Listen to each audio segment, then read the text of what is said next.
My name is Maya Wiley, and my pronouns are she, her, and I am here to use yours.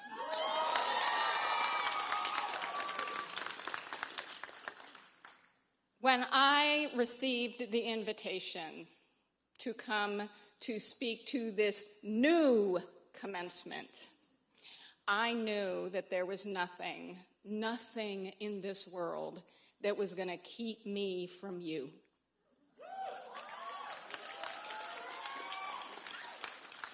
And while I could say that I am standing here as a civil rights lawyer, while I could say that I'm standing here because I lead the nation's largest and oldest civil rights coalition, while I could say that I am here because I too know what it means to be a faculty member, I'm here because I'm also a mom.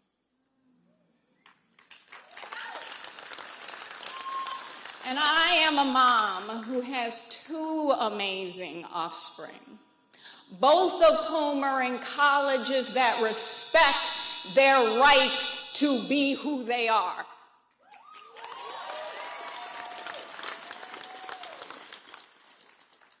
And I stand here feeling the pride that I know your parents are feeling right now, because I feel it too. Because I know the pride your professors feel, because I feel it too. And because I know the pride of your peers, because I parent too. And I want you to know that it is not lost on any of us, no matter where we live in this country, just how inspiring you are and the achievements you've made, because you climbed a mountaintop called COVID. Am I right? You, as Audre Lorde said, what makes us strong are the things that require us to be strong for. And you have arrived at this moment because you have had to be strong in the face of COVID. You have had to be strong at a time when you had to figure out how to learn under the most challenging and scary conditions. And then on top of all of that, you have had to be strong in the face of a few who would tell you that you can't read what you want to read, that you can't speak what you want to speak, that you should get in line with an ideology that is not yours, and call that freedom?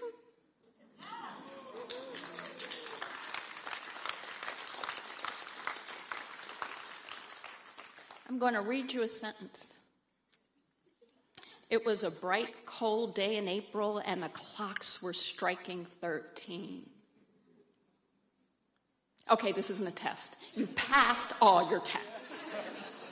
But do you know the book that this sentence is from? It's the best public university college in the country. There you have it.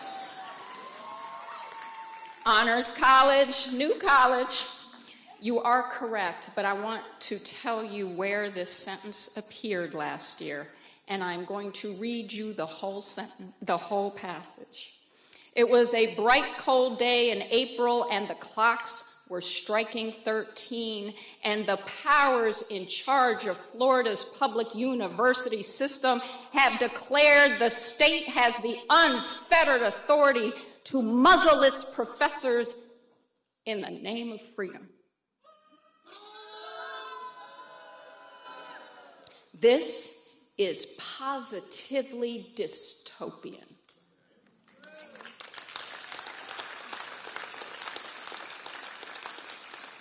This is positively dystopian, and these words come from a federal judge who had to hear the case against stopping woke.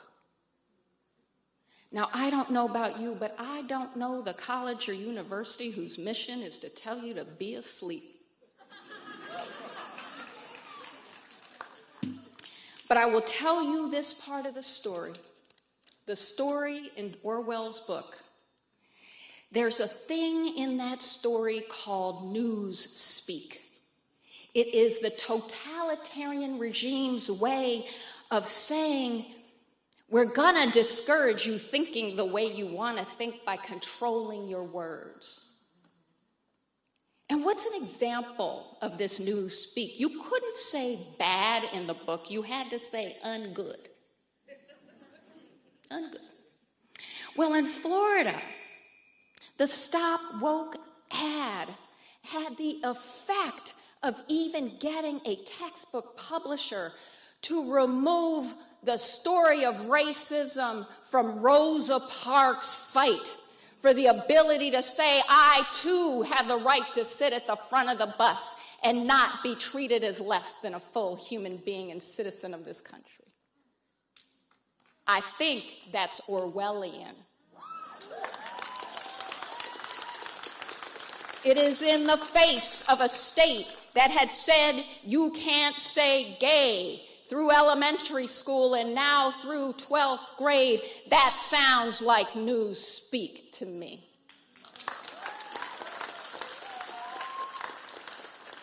So why are we so inspired? It is because you have had to be strong for the right to have a free education, for the right to be able to develop your own sense of self, for the thing that the founders of this fragile and very fragile democracy, get more fragile, thought was necessary to preserve the republic, and it was an education. Even considering that the country should have a national free university system, those are the very founders whose words are now being turned against us, for the value that is freedom is now indoctrination in the name and service of an ideology of a few. But your strength has not only mattered to you finding your full selves and your full voices and protecting it. Because what you have done is stood up and said, I'm going to speak. And in the 26 states that have bans on woke, bans on books, 1,600 titles, 80% of whom either talk about the experience of being LGBTQ in this country or have a protagonist or major character who is a person of color. You're speaking up to the dozen states that are now copycatting the Don't Say Gay law. You are not just standing for yourselves. You're standing for all of us.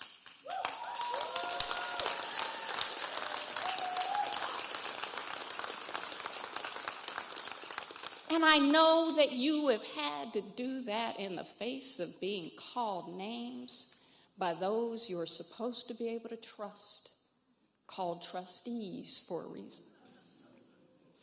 And instead of embracing you and saying, whether I agree with you or not, I want you to find your voice. That instead of saying that, you got called names like druggies and weirdos.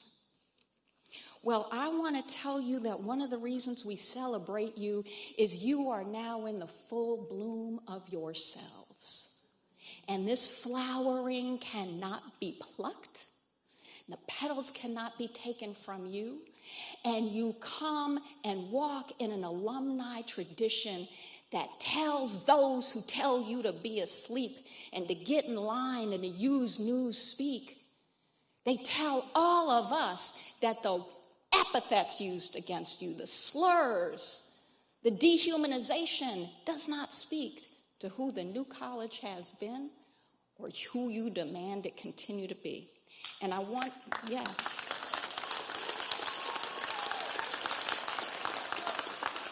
And I want to remind you the ranks that tonight you now join. And it is a joyous rank. It is a beautiful one. It is one that represents all that is good in this country. And it starts, I'm going to start with Jose Diaz-Balart, the first Cuban American to have a network news show. Someone whose show I am privileged to have been on. Someone I can tell you is a lovely human being who cares about democracy. And he is no druggie or weirdo. His brother, Lincoln Diaz-Balart, chairman of the Congressional Hispanic Leadership Institute and a Republican, is a graduate of New College. And Victoria Kolakowski is a judge of the Alameda County Superior Court, and she is a proud trans woman.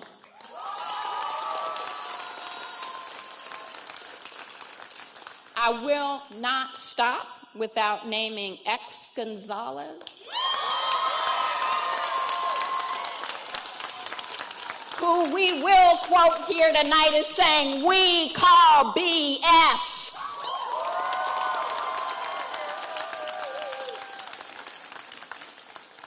But I want to use the words of another alum who described the experience of coming and being a student at New College.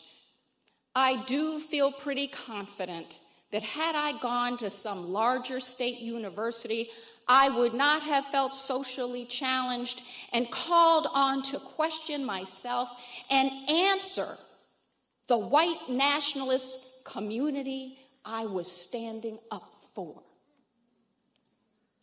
The students weren't there to just get their degrees and move on. They were there to pursue truth and to try to understand society and challenge everything and be really rigorous about what they were studying.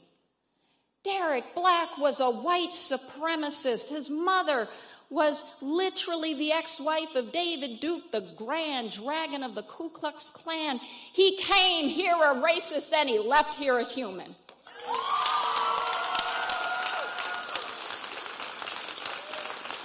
And if that's what the state fears, then we say you do not stand for the democracy that is the United States of America, because we stand for a country that says we are equal. We stand for a country that says we are free. We stand for a country that says we are free to be who we are, to love who we choose to love, to worship the way we choose to worship, and to say the words of Adolf Hitler will not live here. Those words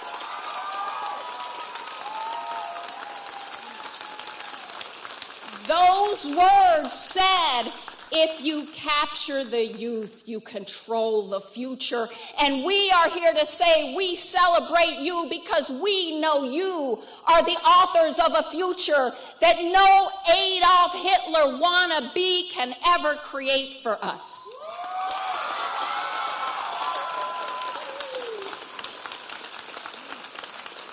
And before I close, I am going to close with words from my tradition and my history, which are the words of Dr. Martin Luther King.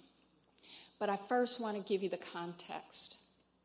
This is from his last speech, the night before he was assassinated in Memphis, Tennessee.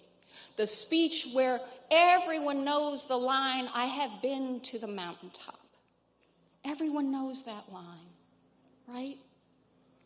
And what felt prophetic about his willingness to stand up and be strong for racial justice, for an inclusive society, for being woke. But what he also said is he said, if I was at the beginning of creation and the Lord gave me the ability to say where I would be and could be at any time in history, I would want to visit the pharaohs and the pyramids of Egypt. I would want to go to Mount Olympus. I would want to sit with Plato and Socrates.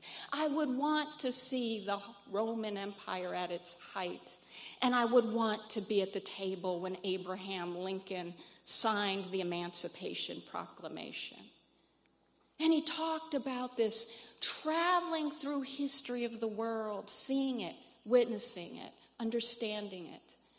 And then he said this. He said, but if I had the ability, I would beg the Lord to let me be in the second half of the 20th century. And he said, I know that sounds strange because these are dark times. They were scary times. They were a time when he did not know that the next day he would be shot dead for demanding equality, demanding an end to the war in Vietnam, demanding that garbage sanitation workers got a fair wage, that those would bring his assassination. But what he said stands true today. He said, it's only in the darkness that we can see the stars. And when I stand here, all I see are stars. So thank you for lighting up our future.